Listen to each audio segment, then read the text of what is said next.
Welcome to our unboxing and review of the VTOMAN FlashSpeed 1000. In this video, Rob will take you through the unboxing of the PowerStation and give you a quick overview of what you will get. He will also do a deep dive into the quality of the unit by performing a few tests, including the unit at frozen temperatures. At the end of the video, he will give you his honest opinion of the FlashSpeed 1000. We hope you enjoy the video and find the information helpful. So that's pretty exciting. A company by the name of VTOMAN reached out and asking us if we would like to review a power station. So a couple of things here. We're only taking things that will help the channel out, and we're only going to take things that will actually be used in videos, so not just a plug here. So the agreement here is I would unbox the product and I'm going to bench test it. So if you see this video, this is of quality, this product. We will be using this for ice fishing and for car camping and fall and spring, or maybe even a live video out in the field. So just going to unbox it and show you guys what's in it today, and then I am going to set up a bit of a test bank. We're going to go through the whole thing together. Probably be interesting for some to see how to properly test a piece of electronic equipment. So I'll just get into it. So.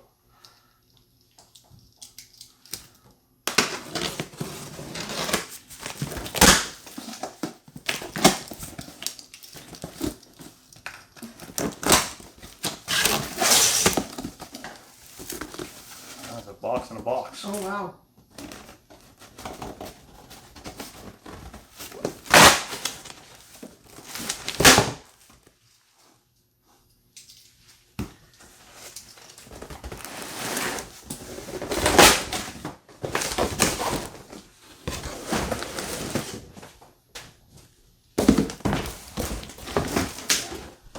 It's a nice box. So this is the FlashSpeed 1000.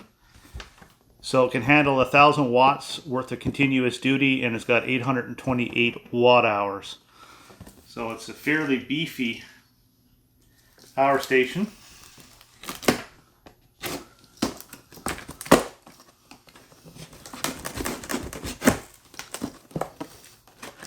I'm not the most graceful box opening kind of guy. Here's your manual. Some stickers. Cool. Nice quality stickers too at that.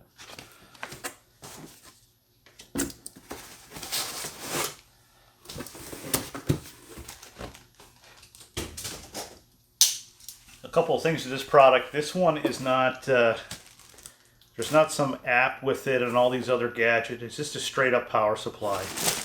And for its price point, it's actually very, very good, very competitive.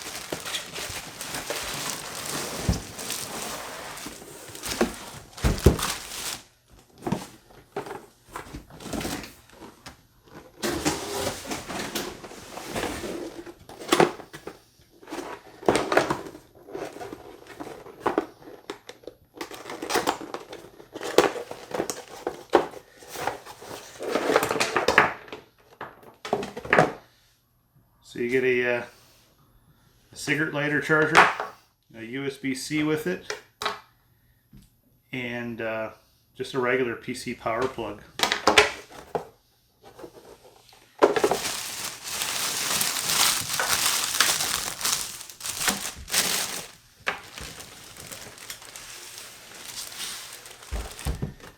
I think it's fairly heavy. It's got some storage for up here.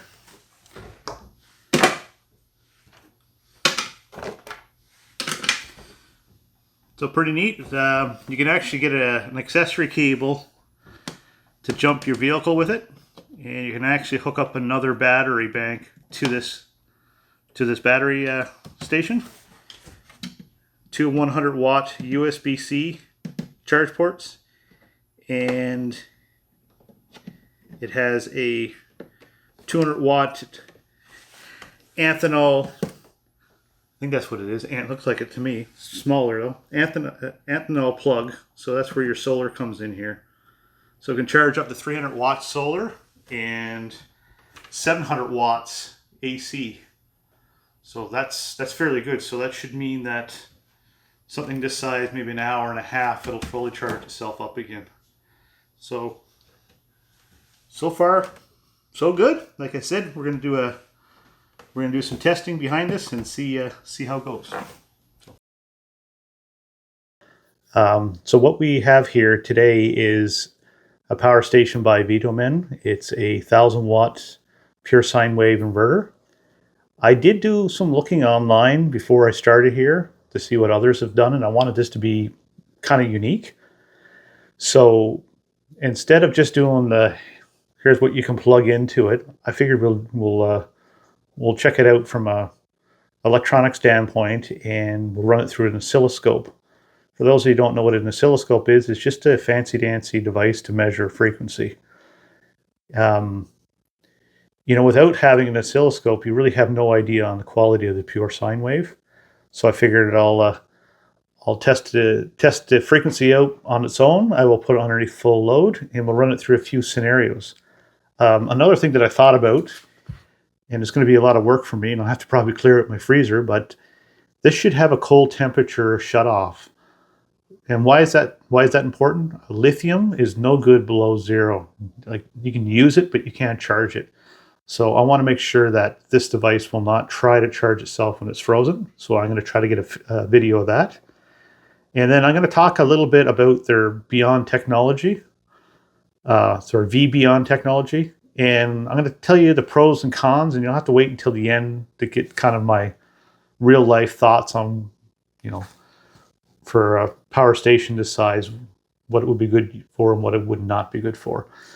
And then kind of give you guys maybe some helpful hints here. So this is an example of what alternating current looks like on an oscilloscope. So I've taken a little bit of time to set it up so we can see the curve nicely here. The only thing that I can see is we do have a little tiny bit of distortion in the wave here, but it's like minute. And as you can see, the line is nice and heavy. What I mean by heavy, it's not fuzzy. So it is an extremely clean pure sine wave. So actually, I'm very, very impressed. This looks to be cleaner than what you would get from a wall socket. And maybe I'll hook it up to a couple of different devices here so you can see what the differences look like. Okay, so this is actually hooked up now to the wall outlet. So I don't know if you can see it quite on the camera. Maybe I'll try to zoom it in, but it's not quite a perfect curve here. And you can also see some fluctuations in that line. I mean, it ain't bad, but actually North Bay's got some really clean power too, actually. But anyway, so you can see a little tiny bit of fluctuations, but overall, is what you would expect to see from a sine wave. So that is actually wall power. And what I'm going to do on top of this, I do have a smaller Blue Eddy size, and I'm going to plug that one and kind of give you a comparison. The Blue Eddy itself is a quality power supply too. So I just thought I would show you kind of the differences between a premium brand and a up-and-coming brand. Okay, so here's the Blue Eddy. Now you can start to see some of these, you see the waveform here, how it's rippling. So it actually doesn't have as good of a clean signal as the VTOMAN. So that's pretty impressive. Now, this is still like a quality of waveform and as far as pure sine goes, but this one ain't perfect. So this shows you from putting no load on it, it's very, very nicely filtered, this VTOMAN, and I wouldn't have any problems with no load on it. plugging something in at this point. But like I said, things change when you put the pressure on the electronics. So the next thing is I'm going to push the VTOMAN up to its limit, and then I'm going to look at this this chart here, and we'll see how this behaves with the full 1,000 watts, or close to it, maybe a little slightly over. Okay. So I always like to look at what a real meter says. So it's 925 watts I'm currently putting on this thing. The VTOMAN is displaying 946, and this is probably to do with what the true load on the battery is. So it's not what the wattage load is, but it's actually the load that's coming off the battery, because there is some loss between creating the sine wave and whatnot. So loaded up pretty good. And when we pan over to the oscilloscope, you can see that this line is as clean can be. This is exactly what you want to see in a quality power supply. And like I said, that's pushing the upper limit. I'll see if I can get something to make it go a little higher. But as of now, 946 watts on the battery, 925 true wattage out to a household kitchen device. It's handling it just perfectly fine. Okay, so we're now running, give or take, 1,055 watts. And back over to the oscilloscope again. No deviation, so perfectly operating inverter here. So I'm pretty impressed with that. So I guess the next things to do here is maybe check out a couple of these ports. So I'd like to see whether or not the USB-C can actually do PD. So I might have to steal one of the kids' laptops because they have newer stuff than me, and I can see if that'll actually charge a laptop. So what you're hearing now is you're hearing the noise of this fan. I thought I'd bring this up too here. The thing that kills me with this is you get people talking about, oh man, it's so noisy. You got to keep in mind that this thing is producing 1,000 watts. I mean, that is a space heater of heat. So the fan isn't that loud. Matter of fact, you want to know that the fan is coming on, so it's cooling itself. So you're hearing it straight from the microphone. It's less than somebody talking. And the fact that I'm pulling 1,000 watts, yeah, I'd expect that to happen. So that's reasonable. The sound of the fan. Well, the hardest part of doing this video was getting prying the laptops away from the two kids here. I shouldn't say kids. They're both adults now. Young adults. So here we go. So I have with me today a dirty MacBook here. And I have a Lenovo. I don't know the brand of this one, but I know it takes quite a bit of wattage, and I can see Alex is doing some really simple coding.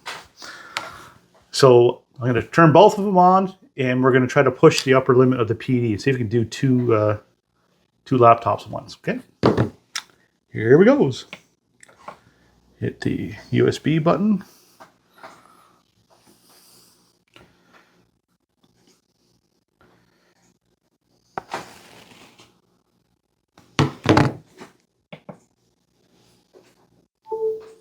Okay, so Alex's laptop is on,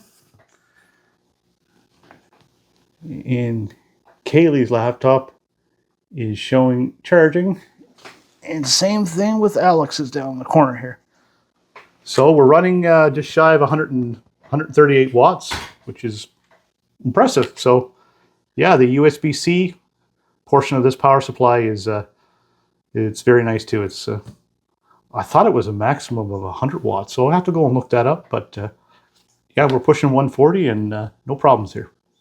Very cool. So I did do, I just looked up the manual here. It's got two USB-C ports and it's 100 watts per port. So it technically could have pushed even more, but Kaylee's MacBook doesn't pull a whole lot of wattage. It's very energy efficient. But yeah, like I said, the fact it can do 140, at least it can. Any laptop, even if it's a gaming laptop on the market through USB, could be powered with this device. So pretty cool. So the next thing we're going to test is I have this VTOMAN down to about 31% here. And what I'm going to look to do now is actually see how many watts it'll charge at. So this is the FlashSpeed, which is supposed to have a higher charge rate. So a few things to note here. When you're looking at these power supplies, look at the AC and then look at both the DC capacity in, and then if it's got a solar wattage. So this one can do 700 on the wall. It can do 200 on like a DC plug, like you plug into a car, and you can do 300 on a panel, which just some rough math, like an hour and 10 minutes to fully charge this thing from dead, which for me is great because I primarily am going to be charging it up and taking it out, ice fishing or whatever, and then coming back and charging it up again. So I'm not going to be probably running a panel off of it. Maybe there would be a use case in the future, but my primary use case is plug it up and get it ready for the diesel heater. So what I think I'll do is I'll plug in the AC power in and see what it starts charging at. Okay, so as you guys can see, we're sitting at 31%, and I'm going to plug in the AC, and we're going to look to see what the charge wattage will be.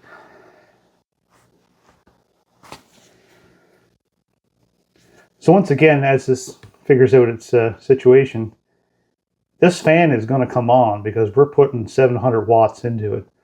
So this is completely normal. This is what you would expect with putting that much power back in. So we're putting in actually 720 watts. So a little bit above spec. So this is 828 watt hours. So when you're talking lithium batteries, they're cycle duties. And basically what a cycle duty is how many times does it actually completely you run it completely down to zero, and how many times you can do that. So the fact that this is charging at 720 and the watt hours to the battery is 828, that's less than 1C. So what does that actually mean? Well, it means that you should be getting the full life cycle out of these lithium iron phosphate cells. So give or take, depending on the manufacturer, but you're right around at minimum 3,000 cycles. So let's say you use this, for 9 years, okay, and you completely ran it dead every day, then your battery would be at 80% potential. So it's pretty crazy, the new technology in batteries, and the lithium iron phosphate is actually a fairly safe battery. So this whole thing about fires and whatnot, yes, they can still catch fire, but they're not as dangerous as lithium iron phosphates. So it's a slightly more safe technology too. So we'll let this charge up, and then I'm going to try to do a capacity test. Might have to do that overnight with the time lapse or something. I don't know. I'll have to figure that out. But so far, everything I've tested has been spot on. Okay, guys, here's the next part. So we're sitting around minus 21, and this has been in here now for 3 days. And then, excuse what I have in the freezer here. I couldn't fit it all in the other. So yeah, you guys get an example of what I eat here too. Okay, so this VTOMAN, as you can see here, is completely froze up. So what I'm going to do here is I'm going to try to plug in this power adapter, power plug I should say, and what we're looking for is this doesn't charge, because this actually would be dangerous because this is frozen at this point.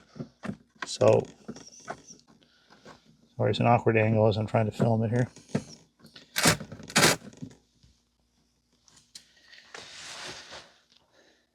Okay, so it says 51%. So what I'm going to do here is I'm going to close the lid and give it give it about 10 minutes to make sure that that doesn't go up. It doesn't look like it's charging at all. Normally it gives the wattage in. So yeah, we're just going to leave that there for a bit, and then we're going to come back. And then after this, I'm going to actually look to see what I could actually run off of this thing at minus 21. A lot of people have asked whether or not this would work in the wintertime, and this is my test bed. Okay, so it's been roughly 10 minutes here now, and let's see what this looks like. So it's still at 51%. For those who don't know, all lithium can't be charged below 0 degrees, and it can actually cause a fire. So this is a good sign. It's actually cut off its ability to charge. So this is exactly what you want. So if you had an ice fishing hut and you wanted to leave this in here, you could, and you can technically leave it on a panel. And then as it warms up with, you have a fire going or whatever, like a wood stove or another source of heat, when it gets at the right temperature, then it'll let it charge. So yeah, that's a good sign. Just what you want to see from a quality BMS. Okay, so the other thing now is this battery is wicked cold at minus 22. So I'm going to actually try to turn on the hair dryer. I'm going to turn it on the lowest setting, which I think it's right around 500 or 750 watts. And then I'll go full with it to see what happens. Yeah, so this is a good indication of could you use it like right from freezing, and how would a lithium battery work with producing at that cold temperature. So here goes nothing. Huh. Oh, I guess I'm going to.